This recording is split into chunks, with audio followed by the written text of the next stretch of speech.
یہ ایک عجیب قسم کا مسئلہ ہوتا ہے کہ شوہر کو بیوی پر کئی اعتبار سے شک ہوتا ہے۔ اچھا، اس کی کئی نوعیت ہیں۔ ایک تو شرم و حیا کے معاملات ہیں، ایک تو وہ صورت ہے وہاں تو شوہر جو ہے اس کے تحفظ کی اور احتیاط کی پوری صورت کرے گا کہ جہاں پر شرم و حیا کے خلاف کوئی صورت جا سکتی ہے اور اس کا احتمال ہے تو وہاں پر وہ اپنی پوری ذمہ داری کا ثبوت دے گا اور اس حوالے سے کانشیس رہے گا۔ لیکن ایک ہے کہ بیوی کے اوپر یہ شک کرنا کہ بھائی اسے اس کے گھر والے پٹی پڑھاتے ہیں، اس کے ماں باپ اسے ورگلاتے ہیں، اس کے بہن بھائی میرے گھر میں فساد چاہتے ہیں، وہ اسے الٹی سیدھی باتیں سمجھاتے ہیں۔ اگر تو حقیقت ہو تو پھر تو یہ بات کہنے کی ہے، اور جو کرتا ہے وہ حرام کرتا ہے کہ بیوی کو شوہر کے خلاف بھڑکانا، یہ حرام ہے۔ لیکن اگر اس کا کوئی ثبوت نہیں ہے تو پھر بیوی کو یہ تانا دینا اور اس کے اوپر یہ گمان رکھنا، یہ بدگمانی کرنا کہ اسے جو ہے وہ اس کے گھر والے ورغلا رہے ہیں اور وہ اسے خراب کر رہے ہیں اور وہ میرے گھر کا ماحول خراب کرنا چاہتے ہیں، تو ایسی بدگمانی حرام ہے۔ قرآن مجید کی آیت مبارکہ عرض کرتا ہوں، اللہ تعالیٰ نے ارشاد فرمایا، یا ایھا الذین آمنوا اجتنبوا کثیرا من الظن ان بعض الظن اثم۔ فرمایا اے ایمان والو، بہت زیادہ گمان کرنے سے بچا کرو، بہت زیادہ گمان کرنے سے بچا کرو۔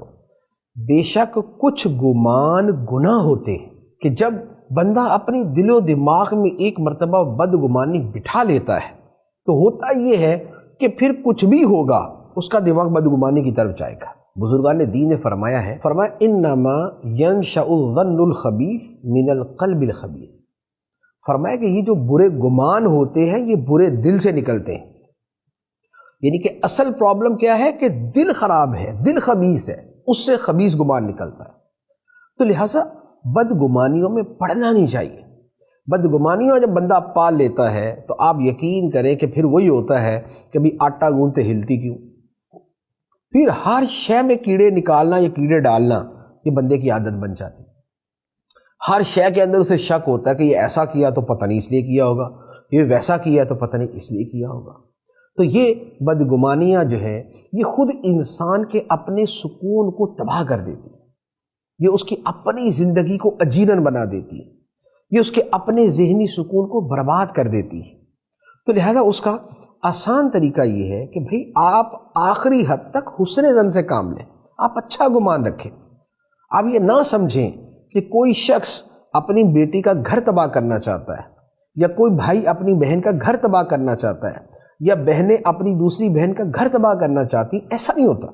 تو لہٰذا اس طرح کے جو گمان ہیں یہ زندگیاں برباد کر دیتے ہیں، اور پھر یہ بدگمانیوں کا سلسلہ جب وسیع ہوتا ہے تو اب کیا ہے، اب نند کو بھابھی پہ شک ہے، ساس کو بہو پہ شک ہے، شوہر کو بیوی پہ شک ہے۔ وہ تو ایک ہی ہے، اس کی نند ہے، اس کی بھابھی ہے، اس کی جو ہے وہ بہو ہے اور اس کی بیوی ہے، اور یہ تینوں مل کر اسے اپنی بدگمانیوں کا نشانہ بنا کے اس کی زندگی کو تباہ کر دیتے ہیں، اس کا ذہنی سکون برباد کر دیتے ہیں، ہر وقت اس کی غیبت میں پڑے رہتے ہیں، اس پر بہتان اور الزام تراشیوں کے گناہ میں پھنسے رہتے ہیں، اور بلا ناغہ شب و روز گناہ کبیرہ کے اندر مرتکب رہتے ہیں۔ تو کیا فائدہ ہوا کہ ایک طرف اللہ کی بارگاہ میں عذاب کے مستحق ہوئے کہ اس کے اوپر بدگمانی کی، دوسرا اس پہ طعن و تشنیع کی، اس کی دل آزاری کی، اس کا دل دکھایا، یہ دوسرا کبیرہ گناہ۔ تیسرا یہ ہے کہ اگر الزام تراشی کی اور وہ غلط ہے، یہ بہتان ہے، یہ تیسرا کبیرہ گناہ۔ تو غیبت گناہ کبیرہ، بہتان گناہ کبیرہ، دل آزاری گناہ کبیرہ۔ تو لہٰذا اس کا آسان حل کیا ہے، اب تینوں گناہ کبیرہ سے بھی بچ جائیں گے، گھر کا بھی سکون رہے گا کہ بدگمانیاں نہ پالیں۔ بہت اچھے لوگ بھی دنیا کے اندر موجود ہیں کہ بھئی بیوی اگر فون کر رہی ہے اپنی ماں کو یا اپنی بہن کو یا اپنے بھائی کو فون کر رہی ہے تو آخر کیا ضرورت ہے یہ سمجھنے کی نہیں بھئی یہ کوئی سازش ہی ہو رہی ہے۔ ایسا کون سا یہ عالمی مسئلہ چل رہا ہے کہ ہر وقت بیٹھ کے سازشی کرتے رہتے ہیں؟ یا کون سا بیوی کا یا اس کے باپ کا ایجنسیوں سے تعلق ہے کہ جناب ان کی کوئی پلاننگ ہی چل رہی ہوتی؟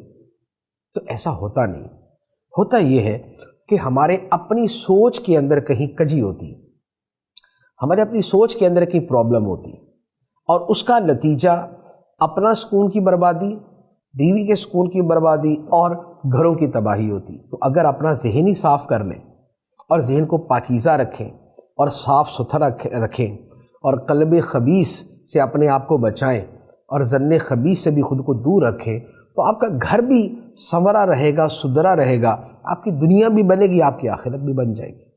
تو لہٰذا بیوی کا جو دوسرا حق ہے وہ یہ ہے کہ جہاں تک ہو سکے اس کے ساتھ اچھا گمان رکھیں، بدگمانی نہ کریں۔ اس کی پھر بہت سی نوعیتیں ہوتی ہیں۔ کبھی بیوی جو ہے وہ مثال کے طور پہ یہ میری خدمت کرنا ہی نہیں چاہتی، اب یہ بدگمانی ہے۔ اب بیوی کھانا بھی پکا رہی ہے، وہ برتن بھی دھو رہی ہے، وہ گھر کی صفائی بھی کر رہی ہے، وہ کپڑے بھی دھو رہی ہے، وہ گھر کے سارے کام بھی کر رہی ہے، لیکن پھر بھی دل و دماغ میں یہی بات بیٹھی ہوئی ہے کہ نہیں، یہ میری خدمت کرنا نہیں چاہتی، یہ اوپر اوپر سے کرتی ہے۔ بھائی آپ کو اندر کی خبریں کہاں سے کہ اندر سے نہیں کر رہی، اوپر اوپر سے کر رہی، اوپر سے کر رہی ہے تو جو ہو رہا ہے اسی کو آپ لے لو۔ اسی طرح اور بہت ساری چیزیں ہوتی ہیں کہ نہیں، یہ اس کا یہ جو رویہ ہے نا، یہ اوپر سے ہے، اندر سے نہیں ہے۔ بھئی آپ کو اندر کا کیسے پتہ ہے؟ غیب کا علم تو نہیں ہے ہمیں۔ تو جب نہیں ہے تو پھر بدگمانی ہے تو حرام ہے۔ تو لہٰذا اپنے آپ کو ہر وقت کے گناہ میں ڈال کے رکھنا یہ کوئی معقول چیز نہیں ہے۔ تو لہٰذا بیوی کے ساتھ اچھا گمان رکھیں تاکہ گھر کا ماحول جو ہے وہ اچھا رہے۔